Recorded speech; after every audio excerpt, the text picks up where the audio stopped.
उसको लेकर लड़ाई है, सीटों को लेकर 400 पार होगा। लेकिन यहाँ पर प्रियंका गांधी कह रही है कि ईवीएम अगर ना हो तो 150 सीट नहीं आएगी, 180 सीट नहीं आएगी। क्या प्रियंका गांधी कह रही है 180 सीट नहीं आए अगर ईवीएम मशीन ना हो, गड़बड़ी ना हो। तो जिस असेंबली चुनाव में कांग्रेस जीती थी वो ईवीएम सही देखा, नाचना ना आए आंगन टेढ़ा, इस थ्योरी के साथ कांग्रेस आगे बढ़ रही है। राहुल गांधी कह रहे हैं कि राहुल गांधी कह रहे हैं कि लोकतंत्र खतरे में है, कांग्रेस का भविष्य खतरे में। शहीदों जो नक्सली मारे गए उसको शहीद कह रहे हैं, नक्सली जो मारे गए। मुझे लगता है इनको शहीदगी की व्याख्या ही मालूम नहीं है। मोदी जी की सरकार नक्सलवाद को समाप्त करने के लिए कटिबद्ध है और इसको हम उखाड़ करेंगे। बहुत धन्यवाद और शुभकामनाएं जी। देखिए जबरदस्त समर्थन के साथ यहाँ पर जिस तरह के लोग हैं, आप एक बार जाऊंगा पीछे दिखाने के लिए कि जबरदस्त उत्साह के साथ अमित शाह यहाँ पर है और दावा है कि एक बड़ी जीत के साथ और 26 अमित यहाँ पर हम लोग जो जीतेंगे। कैमरा इमरान के साथ Amit Kumar, times of Bharat, Gandhinagar. All right, that is Amit speaking exclusively to the Union Home Minister Amit Shah as he continues with his mega roadshow, 14-kilometer long roadshow that he began today this morning upon his arrival to Gandhinagar, Ahmedabad, as he is covering several assembly seats as well. Tomorrow is the day will be seeking re-election from Gandhinagar previously, which over a margin of over 5.5 lakhs that he had won. Of course, this time around he is aiming to double that margin, around 10 lakhs. But here he seems to be confident on the 400 par nara, saying that the BJP along with the allies will cross the 400 figure mark comfortably. As far as Gujarat is concerned, Gujarat has been a bastion of the BJP, of course, be it the Gandhinagar seat as well, previously represented by LK Advani. But in the meantime, let's talk about today's road show. Of course, there have been several others that have also been planned for the day, Pragya. We've got the first reaction coming in from the Union Home Minister himself. He's confident that this bar, it would definitely be 400 par.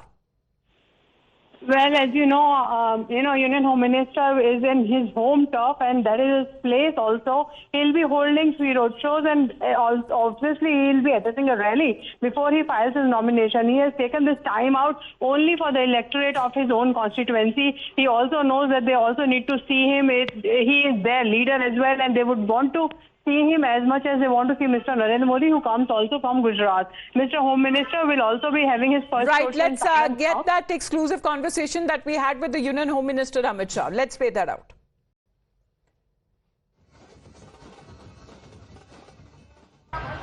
गृह मंत्री अभी चढ़ गए थे। अरे बस पीछे बहुत लगा दिया था। ये सब लोग हाँ लब आ गए सर, सब आ गए। गृह मंत्री अमित शाह अपने क्षेत्र में रोड शो कर रहे हैं। हमारे साथ अमित शाह है। अमित शाह जी, ये जो भीड़ दिख रही है किस तरह से देखते हैं आप एक ही दिन देते हैं यहाँ पर जो प्रचार में? नहीं, मैं पूरा समय प्रचार में ही रहता हूँ, अलग जगह पे रहता हूँ। यही सीट पर से मैं 30 साल से जनप्रतिनिधि हूँ। यहाँ मैंने सैकड़ों अपने हाथ से कमल पुतवाए हैं, पर्दे लगाए हैं, पोस्टर लगाए हैं। सैकड़ों हजारों मेरे सहाध्यायी यहाँ रहते हैं। यहाँ की जनता ने ही मुझे बड़ा बनाया है। आज मैं जब यहाँ आया हूँ, इतने बड़े लोग इतनी बड़ी संख्या में टेरेस पर और सब जगह स्वागत करने के लिए आए, बड़ा आनंद बढ़ता है। ये सब मोदी जी के समर्थन में आए। लेकिन यहाँ पर गुजरात की बात करें तो 5 लाख का टारगेट है और आपकी जो जनता है वो 10 लाख की टारगेट कर रही है आपके यहाँ पे गांधीनगर में। देखिए, गुजरात की 25 सीटें हम गत चुनाव से ज्यादा लीड के साथ जीते। लेकिन इस बार का चुनाव हो रहा है, वो लग रहा है कि प्रधानमंत्री नरेंद्र मोदी के साथ अपोजिशन में कितना सीट आएगा उसको लेकर लड़ाई है, सीटों को लेकर 400 पार होगा। लेकिन यहाँ पर प्रियंका गांधी कह रही है कि ईवीएम अगर ना हो तो 150 सीट नहीं आएगी, 180 सीट नहीं आएगी। क्या प्रियंका गांधी कह रही है 180 सीट नहीं आए अगर ईवीएम मशीन ना हो, गड़बड़ी ना हो। तो जिस असेंबली चुनाव में कांग्रेस जीती थी वो ईवीएम सही देखा, नाचना ना आए आंगन टेढ़ा, इस थ्योरी के साथ कांग्रेस आगे बढ़ रही है। राहुल गांधी कह रहे हैं कि राहुल गांधी कह रहे हैं कि लोकतंत्र खतरे में है। कांग्रेस का भविष्य खतरे में। शहीदों जो नक्सली मारे गए उसको शहीद कह रहे हैं, नक्सली जो मारे गए। मुझे लगता है इनको शहीदगी की व्याख्या ही मालूम नहीं है। मोदी जी की सरकार नक्सलवाद को समाप्त करने के लिए कटिबद्ध है और इसको मुखाड़ करेंगे। बहुत बहुत धन्यवाद और शुभकामनाएं जी। देखिए जबरदस्त समर्थन के साथ यहाँ पर जिस तरह के लोग हैं, आप एक बार जाऊंगा पीछे दिखाने के लिए कि जबरदस्त उत्साह के साथ अमित शाह यहाँ पर है और दावा है कि एक बड़ी जीत के साथ और 26 यहाँ पर हम लोग जो जीतेंगे। कैमरा इमरान के साथ Amit Kumar, times of Bharat, Gandhinagar. So not just on the winnability factor there, as we are looking at several other issues, the questions were taken by Amit Shah, especially when it comes to the Congress party who has given out predictions. However, different leaders giving out different number prediction for the BJP. Rahul Gandhi says that BJP won't get more than 150. Priyanka Gandhi Vadra, however, raises a question on the EVM and says that the BJP will only get around 180 seats, looking in the mood on the ground.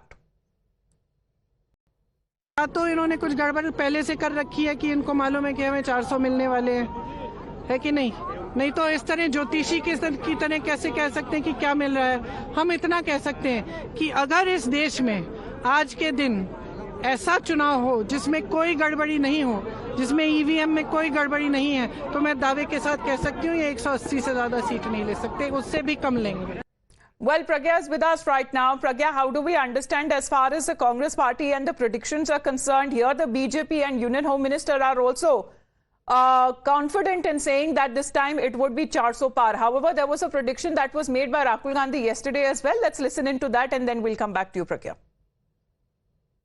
मेरा सवाल आपसे है कि पिछले बार जो आप दोनों लोगों का गठबंधन था वो सफल नहीं हो सका उत्तर प्रदेश में। एक बार फिर आप लोग साथ आए हैं और प्रधानमंत्री ने पिछले दिनों कहा कि ये दो लड़कों की फ्लॉप फिल्म है जो इस बार भी फ्लॉप होगी। तो आगे आप क्या उम्मीद कर रहे हैं इस गठबंधन से? उत्तर प्रदेश में कितनी सफलता मिलेगी और कितनी सीटों की उम्मीद है इस बार आप लोगों को? देखिए, मैं सीट्स का प्रेडिक्शन तो नहीं करता हूं, जनरल बात कह सकता हूं कि बीजेपी को मुझे लग रहा था 15-20 दिन पहले कि 180 से 180 तक जाएंगे, अब मुझे लग रहा है 150 तक जाएंगे। हर स्टेट में हमें रिपोर्ट मिल रही है कि हमारा चुनाव इंप्रूव कर रहा है और अंडर करंट है। So Rahul Gandhi says BJP may get not more than 150. Priyanka Gandhi Vadra raising questions on EVM, saying the BJP won't get 180. Siddaramaiah, however, being little more favorable, saying that 200 to 220 seats that the BJP is likely to get. But 400 par is the nara that the BJP has been given. Of course, the short while back, we also had a word exclusively with the Union Home Minister Amit Shah, who continues with his roadshow today in Gujarat. Priyanka Gandhi कह रही है 180 seat नहीं आए अगर EVM machine ना हो, गड़बड़ी ना हो। तो जिस असेंबली चुनाव में कांग्रेस जीती थी वो ईवीएम सही देखा, नाचना ना आए आंगन टेढ़ा, इस थ्योरी के साथ कांग्रेस आगे बढ़ रही है। राहुल गांधी कह रहे हैं कि राहुल गांधी कह रहे हैं कि लोकतंत्र खतरे में है, कांग्रेस का भविष्य खतरे में। शहीदों जो नक्सली मारे गए उसको शहीद कह रहे हैं, नक्सली जो मारे गए। मुझे लगता है इनको शहीदगी की व्याख्या ही मालूम नहीं है। मोदी जी की सरकार नक्सलवाद को समाप्त करने के लिए कटिबद्ध है और इसको मुखाड़ करेंगे। बहुत धन्यवाद और शुभकामनाएं जी। देखिए जबरदस्त समर्थन के साथ यहाँ पर जिस तरह के लोग हैं, आप एक बार जाऊंगा पीछे दिखाने के लिए कि जबरदस्त उत्साह के साथ अमित शाह यहाँ पर है और दावा है कि एक बड़ी जीत के साथ और 26 यहाँ पर हम लोग जो जीतेंगे।